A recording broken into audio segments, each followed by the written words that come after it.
हाथी और शेर की कहानी। एक बार एक जंगल में एक शेर अकेला बैठा हुआ था। वह अपने बारे में सोच रहा था कि मेरे पास तो तेज धारदार मजबूत पंजे और दांत है।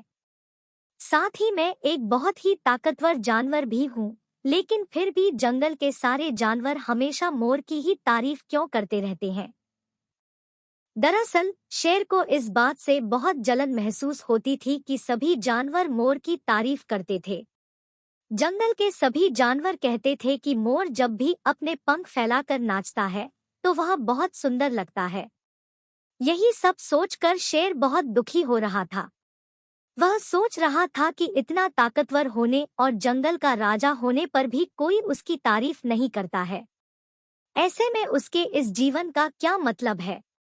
तभी वहां से एक हाथी जा रहा था। वह भी काफी दुखी था। जब शेर ने उस दुखी हाथी को देखा तो उससे पूछा, तुम्हारा शरीर इतना बड़ा है और तुम ताकतवर भी हो, फिर भी इतने दुखी क्यों हो? तुम्हें क्या परेशानी है? दुखी हाथी को देखकर शेर ने सोचा कि क्यों न मैं इस हाथी के साथ अपना दुख बांट लूं। उसने आगे कहते हुए हाथी से पूछा कि क्या इस जंगल में ऐसा कोई जानवर है जिससे तुम्हें जलन होती हो और वह तुम्हें हानि पहुंचाना हो? शेर की बात सुनकर हाथी ने कहा, जंगल का सबसे छोटा जानवर भी मुझ जैसे बड़े जानवर को परेशान कर सकता है। शेर ने पूछा, वह कौन सा छोटा जानवर है? हाथी ने कहा, महाराज, वो जानवर चींटी है।